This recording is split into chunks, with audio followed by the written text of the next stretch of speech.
Bueno, así es la vida, que uno escribe libros, que uno es periodista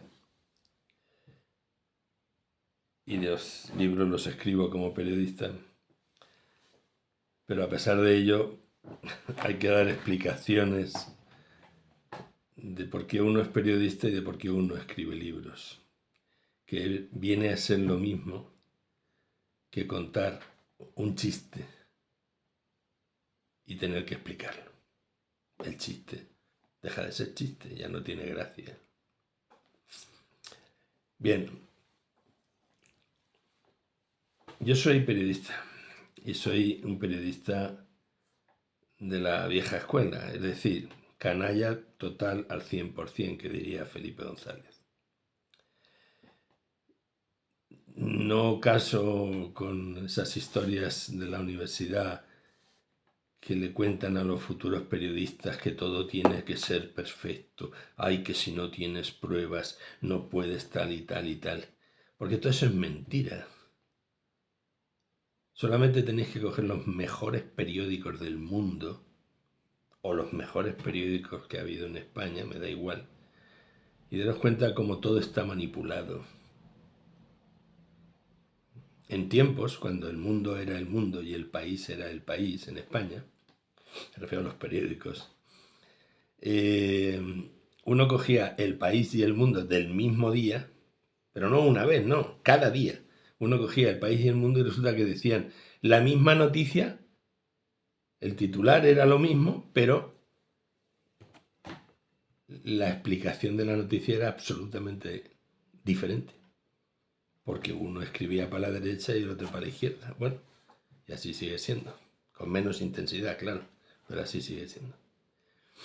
Entonces, esto de que, no, es que ahora la gente, ahora todo el mundo es periodista, ¿no? Es que si no hay pruebas, ¿qué pruebas tiene? ¿Qué pruebas tiene de qué? Es decir, hay cosas que no se pueden demostrar así por la cara, porque no se puede, porque hay elementos superiores que lo impiden. No sé, imaginemos que el rey hace algo. Para empezar, el rey es inviolable. Pero además hay un departamento de los servicios secretos exclusivamente dedicado a solucionar los problemas de la Casa Real. Entonces, ya me explicaréis qué pruebas se pueden encontrar de cualquier cosa que haga el rey. Otra cosa es que vaya dejando rastros, como su mujer Leticia, que va dejando rastros de los amantes por ahí, pero el rey es diferente. Leticia es una arribista que ha llegado ahí, a palacio, pero el rey es diferente, al rey sí que hay que protegerlo. Pues esto es lo mismo, es decir, hay muchos casos donde pruebas, así, con papelitos, no, mira, es que hemos matado a este y aquí lo pone. Eso queda para los, los periodistas que recuerdan sus clases, en las que les dicen, si no tienes pruebas no puedes publicar algo. Pero a veces, si eres suficientemente canalla, puedes basarte en indicios, puedes basarte en evidencias, cuando la cosa es tan grave que es prácticamente imposible conseguir pruebas. Grave, pero evidente. Evidente, evidencia. ¿Lo pillas? Bien. Bueno, voy a hablar de mi libro Viuda Súbita, primera y segunda parte. Y para hacerlo no se me ocurre nada mejor que leer dos artículos que escribí sobre ello en mi blog javierbleda.com. Los escribí hace ya tiempo. Pero como obviamente todo el mundo no lee mi blog, pues lo voy a leer para que quede más claro lo que propongo en mis libros de viuda súbita, ¿no?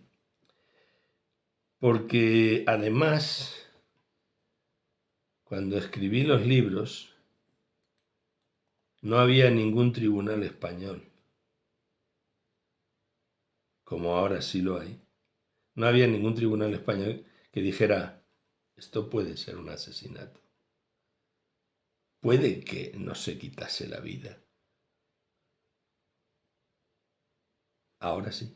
Ahora la Audiencia Provincial de Madrid, 3 magistradas, dan la razón al juez italiano en todos los puntos. Veremos a ver si se puede reabrir el caso a partir del Constitucional, que si yo fuera quien tuviera que decidir, lo reabriría, porque obviamente, no se investigó. Pero no es que no se investigase porque de repente todos los funcionarios fueran unos perros gandules. No, no fue por eso. Fue porque se dio la orden de no investigar. Y a esos niveles de policía, forenses, jueces, a esos niveles se puede decir que es que había un cantante muy famoso por en medio y se dio la orden de no investigar. No, es que había un empresario muy importante por en medio y se dio la orden de... No, hombre, no. No, hombre, no. A esos niveles de control de funcionariado es porque hay algo muy alto, no lo olvidéis. En todo caso, voy a leer, ¿vale? Pero primero quiero, bueno, se ve al revés, porque ya sabéis, estas historias, esto es todo al revés. O sea, fíjate, yo lo puedo leer bien, ¿vale? Yo leo viuda súbita, pero si lo pongo aquí se lee al revés. Esto que parece una gilipollez, no lo es. ¿Por qué? Pues porque así es como hay que ver las cosas, al revés de como parecen. Pero antes de leer los artículos que escribí, quiero mencionar algo que escribí en Viuda Súbita, en la primera parte. Porque claro, el que no ha leído el libro, pues no sabe que lo pone. Sí me puede criticar como periodista. Sí puede criticar el libro. Pero si no lo has leído o no te acuerdas de esto que pone, pues entonces te estás equivocando. Y pone advertencia legal. Este libro es una novela basada en hechos reales, con letra R minúscula, para que nadie se crea que son reales con letra R mayúscula. El hilo conductor son las reflexiones de su autor, o sea yo, respecto al caso Mario Biondo. Las conclusiones que pueda sacar el lector, o sea, el que lee, serán únicamente fruto de su imaginación, lo mismo que si se masturba, exactamente lo mismo, ¿no? Ya que cualquier parecido con la realidad puede ser pura coincidencia, o no, se lo pone aquí, o no. ¿Y por qué digo que lo pone aquí? Porque lo he escrito yo, ¿vale? Ya que estoy con esto abierto, voy a leer lo que puse en la siguiente página, que me gusta mucho, porque también lo puse yo y entonces por eso me gusta mucho. Y por lo evidente que resulta. A los que piensan, es una dedicatoria, a los que piensan que la vida es bonita hasta que un día se convierten, contra su voluntad, en el cadáver 805/13. Es decir, a Mario Biondo, que pensaba que la vida era bonita, porque esa misma noche de su muerte hablaba con su hermana de su nuevo programa que iba a hacer, que se lo iba a vender a Mediaset, hablaba con su hermano de la nueva cámara que se iba a comprar. Y todo ese lío, en vez de despedirse, si se pensaba quitar de en medio, todo ese lío, ¿para qué? ¿Para matarse después? Toda esa venta de ilusiones, ¿para qué? En fin. Pues sí, el cadáver 805/13 pertenecía a Mario Biondo en el Instituto Anatómico Forense. Y ahora voy a leer el primer artículo que escribí el miércoles 24 de julio de 2024 en mi blog javierbleda.com, para entonces, o sea, hace un año y pico, entonces aclarar a mucha gente que no entendía lo que yo quería expresar con el libro, pues aclararle a mucha gente algo. Y se titula Aclaraciones sobre un libro, Viuda súbita.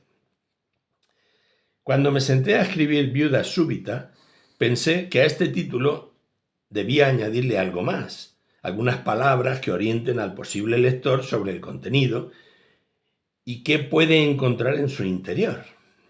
Porque claro, viuda súbita, pues hay muchas viudas que de repente muchas mujeres que de repente se han quedado viudas, ¿no? Y por ello el libro acabó titulándose Viuda súbita, reflexiones sobre un asesinato. Mario Biondo, in memoriam. Obsérvese que escribí reflexiones sobre un asesinato. Y parece ser que la cosa va por ahí, que tampoco estaba yo tan despistado, ¿vale? Lo de viuda súbita viene por un artículo que el periodista Ángel Antonio Herrera, que me encanta este tío cuando escribe, me encanta, más que cuando habla, pero también cuando habla, ¿no? Lo de viuda súbita viene por un artículo que el periodista Ángel Antonio Herrera escribió hace años en el periódico ABC, a mayor gloria de Raquel Sánchez Silva, viuda de Mario Biondo. En este artículo, publicado el 19 de diciembre de 2015, Mario murió en 2013, con el título A bordo de la sonrisa, el periodista mencionaba que la presentadora se había convertido en una viuda súbita, de ahí el título. Es decir, repentinamente, de manera precipitada, brusca y quién sabe si también imprevista o inesperada. Lo repito. El periodista mencionaba que la presentadora se había convertido en una viuda súbita, es decir, repentinamente, de manera precipitada, brusca y quién sabe si también imprevista o inesperada.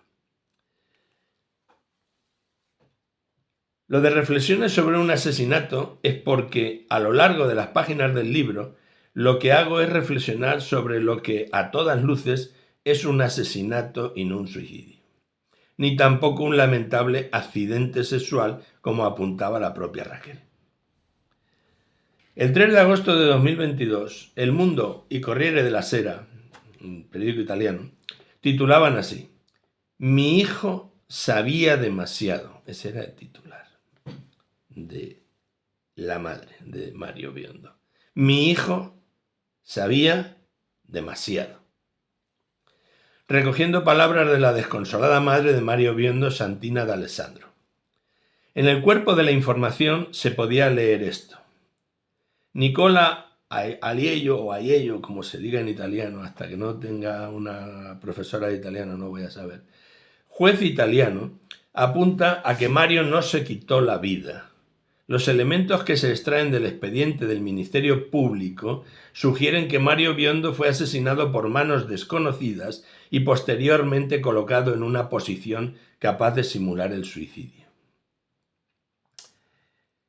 Este juez insiste en que en el momento del hallazgo del cadáver se deberían haber realizado actividades de investigación que no se realizaron.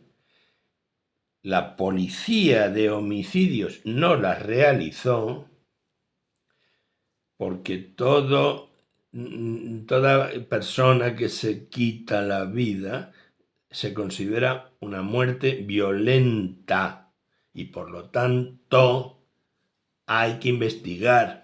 No hablo así porque soy un gangoso, hablo así para ver si la policía se entera. Madre mía. Es decir, yo reflexiono sobre un asesinato porque el juez italiano, que en última instancia no tuvo más remedio que archivar el caso, dado el tiempo pasado y la imposibilidad de recabar más pruebas al haber ocurrido los hechos en otro país, es decir, en España, acaba diciendo que todo sugiere que Mario fue asesinado. Por último, y de manera obvia, el título del libro va dedicado a la memoria de Mario Biondo, porque lo conocí justo 3 o 4 semanas antes de morir. Algunos dicen, Bleda dice que eso es lo que él dice, claro que es lo que digo yo, no lo va a decir tu madre, claro que es lo que digo yo, que lo conocí con mi amigo Ramón Lobo, que fue el que me lo presentó, claro que lo digo yo no tenía ni puñetera idea quién era Mario Biondo, ni su mujer, pero me lo presentó porque parece ser que ellos eran conocidos y el otro, Mario, le había contado su problema y Ramón Lobo, sabiendo de lo que yo era especialista, pues dice, espérate que te voy a presentar a un amigo mío.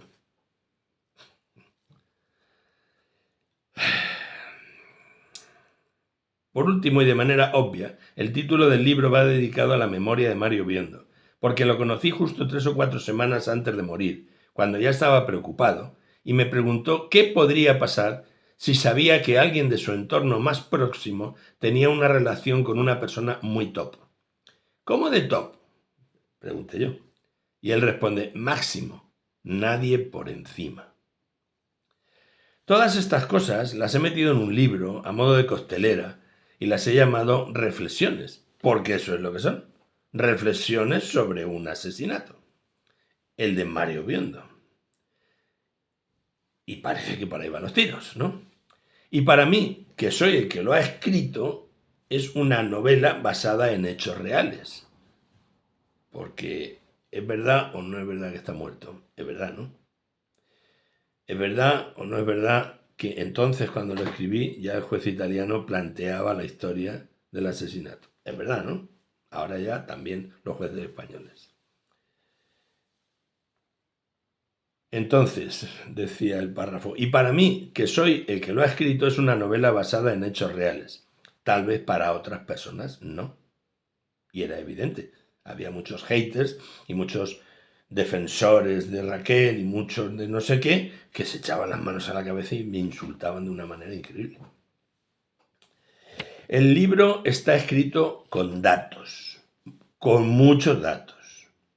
He recogido las conversaciones con una de mis fuentes de los servicios secretos españoles, pero no uno de los que se dedican a tareas administrativas o a llevar los cafés, sino uno para quien su día a día consiste en trastear con la podredumbre de los más bajos estratos del Estado.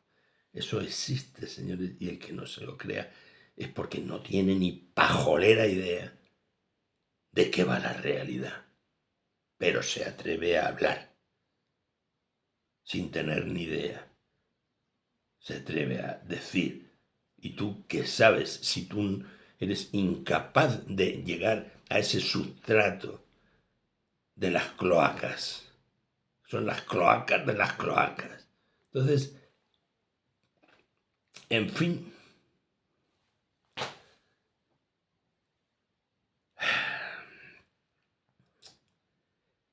Entonces decía que esta persona es para quien su día a día consiste en trastear con la podredumbre de los más bajos estratos del Estado. Claro que, bien pensado, en realidad esto es lo que se supone que hacen todos los que se dedican al tema de los servicios secretos, medrar por las cloacas, es decir, ¿qué van a hacer? Si es lo suyo. Los servicios secretos tratan cosas que no están a la vista, por lo tanto, a lo mejor resulta que trabajan sin pruebas también. También he utilizado declaraciones oficiales de todo tipo, unas con aspecto de verdades y otras con pinta de montaje. Pero no por ello son menos oficiales. Es decir, si un forense te dice que ha pasado esto, es oficial, aunque no sea verdad. He recogido textos y declaraciones de la viuda, de periodistas, de congresistas, de policías, de fiscales, de jueces y de cualquiera que hubiera dicho algo importante en relación al caso. No quiere decir que me haya entrevistado con la viuda, quiere decir que he recogido declaraciones que ella ha hecho. Por supuesto, como no podía ser de otra manera, también he escrito sobre mis pensamientos y averiguaciones.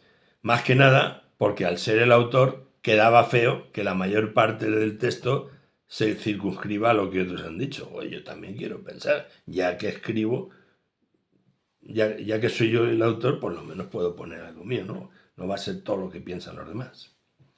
Y para cerrar el libro, he usado 2 únicas imágenes obtenidas del documental emitido por Netflix, Las últimas horas de Mario Biondo. donde se evidencia el mensaje oculto que el productor de dicho documental y durante muchos años manager de la viuda, Guillermo Gómez Sancha, ha querido lanzar para quien quiera o supiera verlo, y en el que de manera clara y absolutamente evidente, prueba evidente, se marcaba la figura del que fuera príncipe en el momento de la muerte de Mario Biondo, año 2013, y ahora rey de España, Felipe VI, como la persona a quien se estaba protegiendo. Es decir, el que no quiera ver eso es ciego o tonto.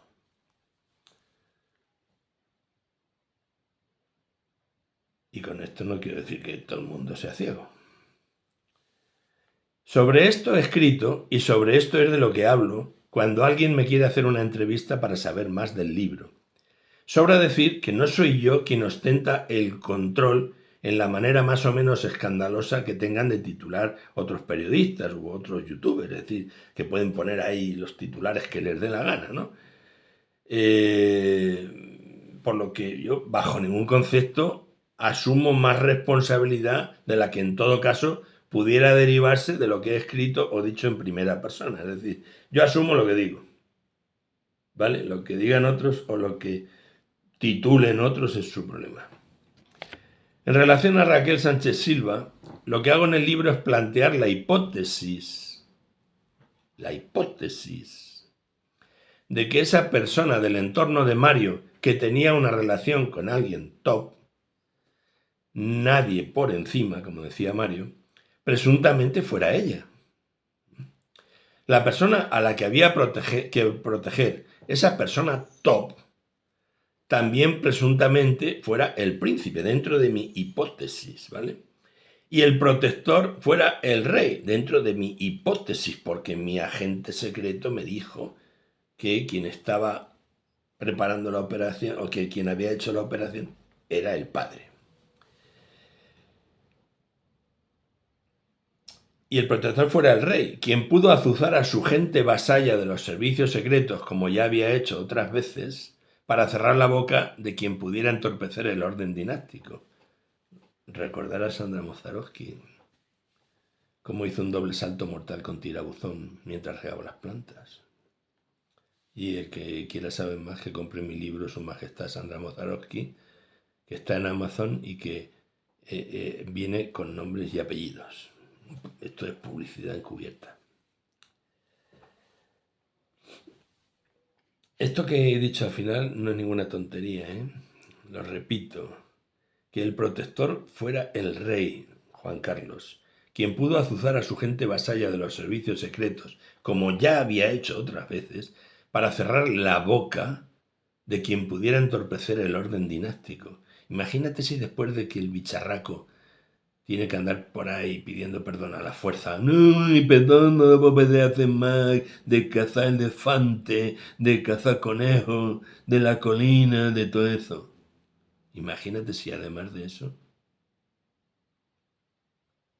que ya estaba prevista la abdicación cuando murió Mario.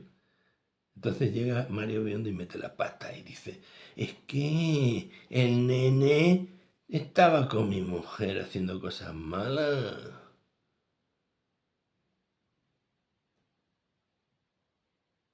Pues menuda se hubiera liado. Consultada Wikipedia, la novela realista se caracteriza por la verosimilitud de las intrigas, a menudo inspiradas por hechos reales, así como por la riqueza de las descripciones y de la psicología de los personajes. Eso es lo que pone Wikipedia de lo que es la novela realista. Verosimilitud de las intrigas. O sea, novela, es novela, pero hay una verosimilitud. Está escrita sobre algo que ha pasado. Y las descripciones son realizadas con una gran riqueza por la aportación de datos y la psicología, cuando hablo de la psicología de los personajes.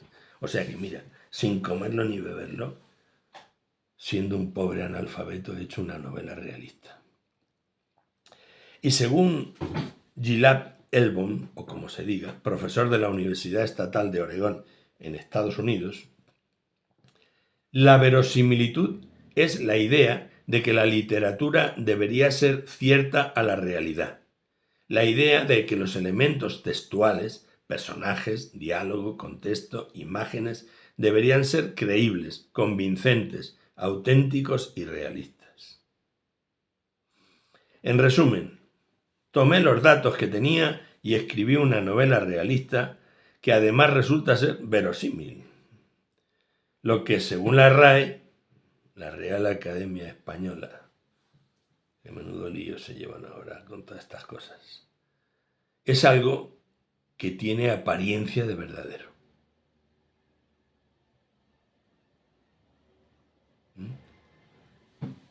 Algo verosímil es algo que tiene apariencia de verdadero. Como decía al principio de este artículo, enviudar de manera súbita es sinónimo de repentino, de manera precipitada, brusca y quién sabe si también imprevista o inesperada. Pero debo reconocer que, en este caso, no sé si estaría muy de acuerdo con los dos últimos sinónimos, es decir, de manera imprevista o inesperada, suponiendo que alguien me pidiera opinar sobre ello, que no es el caso porque nadie me ha pedido opinar. Pero si me lo pidieran, diría, se quedó viuda de manera repentina, sí. De manera precipitada, sí. Bruscamente, pues fíjate, murió el marido.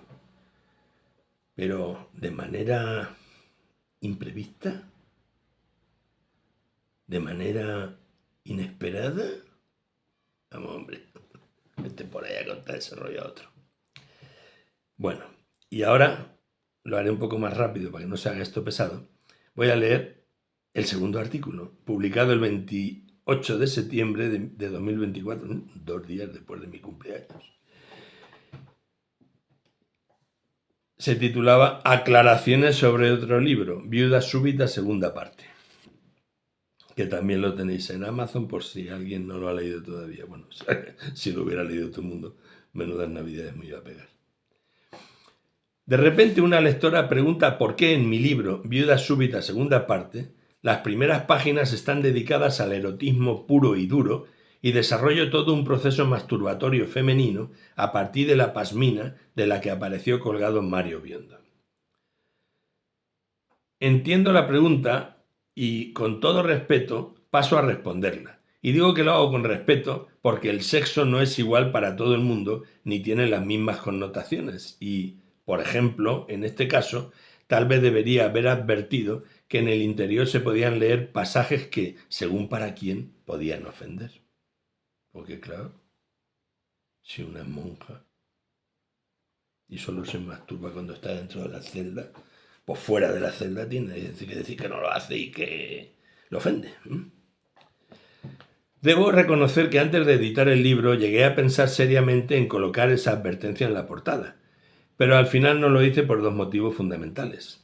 El primero fue porque pensaba que era público y notorio que en el caso Biondo había componentes eróticos sexuales, dado que la viuda y su manager dieron conocimiento público a que aquello había sido un terrible accidente y, aunque no se extendieron en la explicación, era evidente que querían dar a entender que al fallecido se le había ido la mano mientras buscaba placeres propios a partir de la sensación extrema de la falta de oxígeno. También, se le habría ido la mano no sé dónde, porque tenía los pantalones y los calzoncillos subidos. También alguien podría encontrar un componente erótico en que ambos, viuda y manager, durmieran en la misma habitación de hotel en Italia la noche antes del entierro, pero ya aclararon a la prensa que fue en camas separadas. Hay que joderse.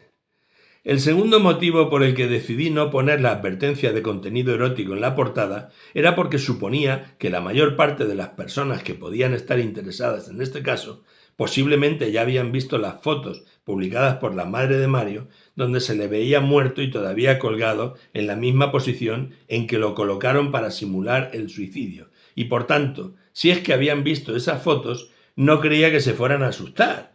escandalizar o molestar por la recreación de unos dedos dentro de una vagina, intentando que el clítoris tenga su mejor momento, al tiempo que, como una misión imposible, se intentaba mantener el tipo para ver si resultaba posible llegar al éxtasis estando colgando por la barbilla de la misma manera en que se encontró a Mario Biondo. Y es porque en la segunda parte, pues digamos que explico, es una novela, explico que la viuda llega allí y ve que se habían dejado la pasmina, porque el libro se subtitula Dos pasminas, una historia, acordaros de la pasmina de la Leticia, ¿no? Y entonces pues la tía se pone ahí un poco erótica, se pone esta así, se cuelga como él y se pone a masturbarse para ver qué sentía su marido en un último momento. La diferencia es que el marido lleva pantalón y calzoncillos y ella no. En el libro. Esto no es que pasara, esto es en la novela.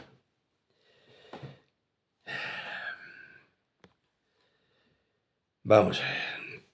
Al final, mi narración clitoriana no tuvo más remedio que acabar con la protagonista en el suelo para consumar el acto placentero pretendido, porque, como también demostró la propia madre del fallecido en un vídeo igualmente hecho público, en el momento en que se relajan los esternocleidomastoideos, la cabeza se va para atrás y la barbilla supera la pasmina para terminar cayendo al suelo. La madre de Mario hizo un vídeo impresionante. Se colgaba de una estantería con la pasmina aquí y mientras tú tenías la cabeza dura, eso estaba ahí. Pero en el momento en que me voy a marear porque me estoy quedando sin oxígeno, te caes y te pegas una leche. La madre de Mario puso manta debajo porque sabía que se iba a caer.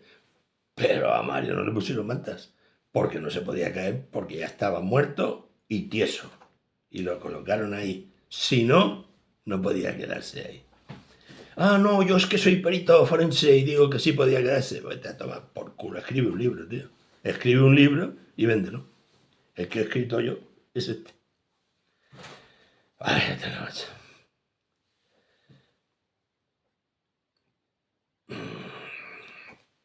A ver por dónde iba. Obviamente, a una persona que lleva un tiempo muerta, a la que después cuelgan de una pasmina, no se le relajan ni los esternocleidomastoideos ni la goma del pantalón del pijama, y seguramente por eso ni el cadáver se caía de la pasmina ni tampoco se le bajaba el pantalón, algo que olvidaron los que prepararon la escena si querían que el relato posterior de la viuda del accidente autoerótico y la escena del crimen tuvieran la más mínima coincidencia. Es decir, la viuda dijo, ¡ha sido un accidente! Que yo sé mucho de eso, porque yo estuve en Inglaterra estudiando esas cosas del autoerotismo asfixiante. Es verdad, ¿eh? O eso dicen. Como ya indico en el propio libro, no escribo sobre el forensismo, porque ya he sabido que doctores tiene la Iglesia y yo no soy ni doctor ni eclesial, pues no me dejan ni entrar a las iglesias. Hasta arriba está uno de los forenses oficiales que mienten descaradamente sobre su trabajo profesional, porque tal vez en ello les va el trabajo o la vida, nunca se sabe. No sabemos por qué el forense que hizo la autopsia mintió. A lo mejor pensaba que le iba la vida en ello. Y mucho más hasta arriba está uno de los forenses no oficiales del caso, que anda que no hubo. Porque estos son mucho peores, ya que por hacerse notar insisten una y otra vez en que el muerto se quitó la vida basando sus conclusiones en datos que solo valen para los suicidados realmente suicidados, no para los suicidados contra su voluntad. Es decir, para el que se suicida queriendo suicidarse, valen esos datos. Pero si te suicidas contra su voluntad, ya no puedes utilizar datos para los suicidados que querían suicidarse. ¿Ha quedado claro? ¿O parece lo del cielo está enladrillado? A ver. Insisten una y otra vez en que el muerto fue porque quería estarlo, basando sus conclusiones en datos que solo valen para los suicidados realmente suicidados, no en los suicidados contra su voluntad.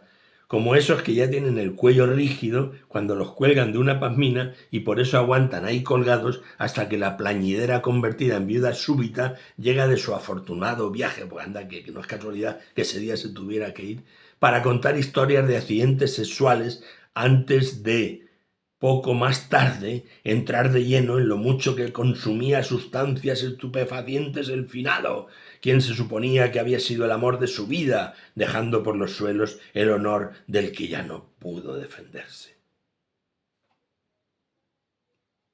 Yo no he visto a Mario consumir nunca. Sí, consumía. ¿En qué quedamos, tía? Porque dijiste lo mismo y lo contrario. Y delante de la policía. Y luego delante de los jueces y los fiscales italianos decías que no te acordabas nada. ¿Yo he dicho eso? Yo he dicho eso. Bueno, que no se lo crea, que lo vea en YouTube. Eso es una prueba, verlo en YouTube, ¿no?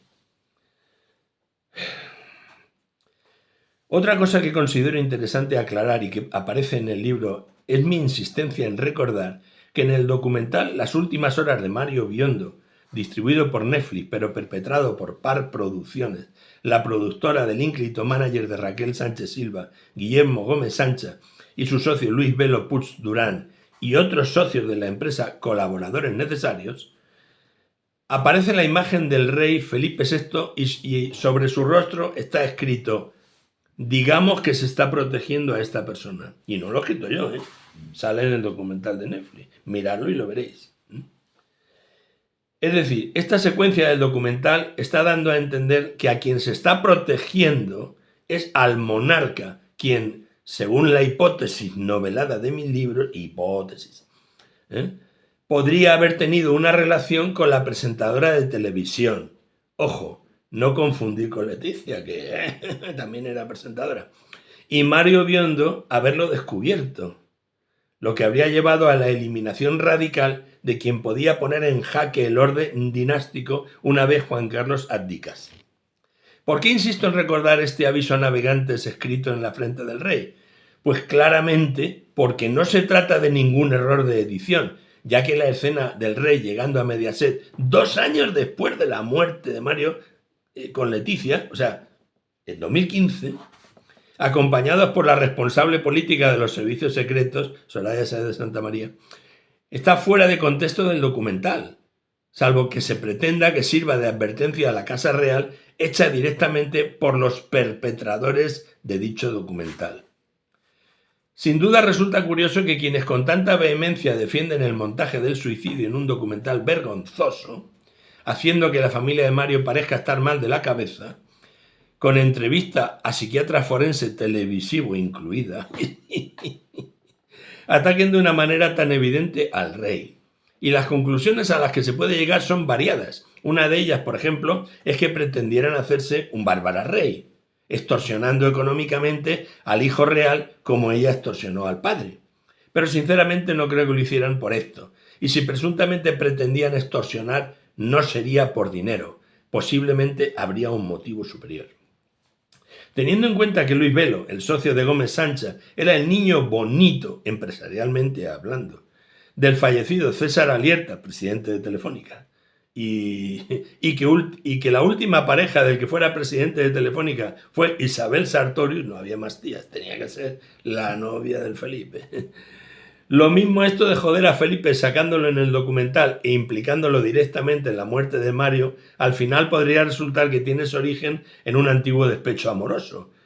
Pero esto no pasa de ser una de mis teorías de novela, ni se le ocurra a nadie tenerla en cuenta, porque es una teoría. Otro dato del que también escribo, porque sobrepasa lo curioso para adentrarse en el mundo de lo altamente sospechoso, es que el periodista italiano Ercole Rocchetti entrevistó en octubre de 2013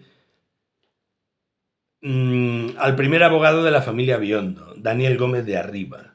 Una entrevista de la que se conserva su grabación, me lo dijo Ercole el otro día, y en la que el abogado dijo que él había visto una foto de la parte posterior del cuello de Mario en la que se apreciaba claramente un surco profundo compatible con un cable y que esa foto, que había sido hecha en el Instituto Anatómico Forense durante la primera autopsia, junto a muchas otras, desaparecieron del informe forense. No una, 40 y tantas. Poco tiempo después, cuando el forense italiano fue autorizado a realizar una segunda autopsia, adujo que ese surco se debía a la corbata que le pusieron para enterrarlo y al paso del tiempo. ¿De qué corbata habla este tío? ¿De qué paso del tiempo? Si las fotos se las hicieron a las pocas horas de morir asesinado. No pudo haber efectos cadavéricos corbateros en alguien que está desnudo en la mesa de un forense. Sin embargo, las declaraciones de Procacciante y del segundo forense fueron tenidas tan en cuenta como las del primero, y ambos manipuladores forzosos, por orden superior, de una realidad que se empeñaba en suicidar a un asesinado. Se empeñaban en que tenía que haberse suicidado y que nadie lo había matado. En fin, esta segunda parte de Viuda Súbita es un libro que aporta muchos datos a tener en cuenta en toda la trama originada antes y después de la muerte de Mario Biondo, y profundiza en todo aquello que parece no estar a la vista. Es decir, yo no digo si tenía el cuello así o así, lo que hago es ampliar el foco como periodista, porque soy periodista, ¿vale? Las cosas no son tan aparentes como nos las han querido colocar, y resulta necesario insistir, a pesar de los peligros que ello pueda conllevar, en que al marido de la viuda lo quitaron de en medio porque sabía lo que nunca debía haber sabido. Y para rematar, añado que desde el principio la hermana de Mario decía: creemos que hay un pacto entre estados. ¿Un pacto para qué? ¿Para qué? ¿Para salvar a un cantante? ¿Pacto entre estados? No, ¿verdad? Y la madre decía: creemos que hay una persona muy importante detrás de esto y que se está protegiendo a esta persona. No hay más que hablar. Gracias por estar ahí. Gracias.